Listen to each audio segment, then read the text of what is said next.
ഏലപ്പാറ കോഴിക്കാനം 2ാം division Udaya arts and sports ക്ലബിന്റെ നേതൃത്വത്തിൽ നടന്നുവന്ന രണ്ടാമത് കബഡി ടൂർണമെന്റാണ് സമാപിച്ചത്. CPM ഏരിയ കമ്മിറ്റി അംഗവും ഏലപ്പാറ പഞ്ചായത്ത് അംഗവുമായ ആൻഡപ്പൻ എൻ ജേക്കബ് സമാപന സമ്മേളനം ഉദ്ഘാടനം ചെയ്തു. അതുമാത്രമല്ല, പഞ്ചായത്ത് മെമ്പർക്കും ബ്ലോക്ക് പഞ്ചായത്ത് മെമ്പർമാർക്കുള്ള ഫണ്ട് വളരെ കുറവായിരിക്കും. എങ്കിൽ പോലും മറ്റ് മന്ത്രിമാരുടെ ഫണ്ട്, ഗവൺമെന്റിന്റെ ഫണ്ടെല്ലാം ഉപയോഗിച്ചുകൊണ്ട് നിങ്ങൾ എങ്ങനെയാണോ ഉദ്ദേശിക്കുന്നത് അത്തരത്തിലുള്ളൊരു 2 ദിവസങ്ങളിലായാണ് കബഡി ടൂർണമെന്റ് സംഘടിപ്പിച്ചത്. സ്ത്രീകൾക്കും പുരുഷന്മാർക്കുമായാണ് മത്സരം നടത്തിയത്. പുരുഷന്മാരുടെ കബഡി ടൂർണമെന്റിൽ VMVSC ചിട്ടിപ്പുര 1ാം സ്ഥാനവും, കൊമ്പൻ ഹെലിബറിയ 2ാം സ്ഥാനവും, കിഴക്കേ പുതുവൽ 3ാം സ്ഥാനവും, 4ാം സ്ഥാനം അഡ്വിൻ വാരിയേഴ്സും കരസ്ഥമാക്കി. ബദേൽ പ്ലാന്റേഷൻ MD തോമസ് മാത്യു സമ്മാനദാനം നിർവഹിച്ചു.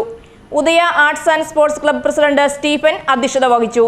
അഴുത ബ്ലോക്ക് പഞ്ചായത്ത് അംഗം അനിത ഫ്രാൻസിസ്, ഏലപ്പാറ പഞ്ചായത്ത് അംഗം Deepa Chandran, Kozhikkanam saint Paul's CSI പള്ളി വികാരി reverend father AE Eappen, Kozhikkanam 2ാം ഡിവിഷൻ ശ്രീ മാരിയമ്മൻ ക്ഷേത്രം തിരുമേനി സുധീഷ്, ഏലപ്പാറ ജുമാത്ത് president OH Shaji, Lions club president Mathew, Kings 11 president Anil C Paul തുടങ്ങിയവർ സംസാരിച്ചു.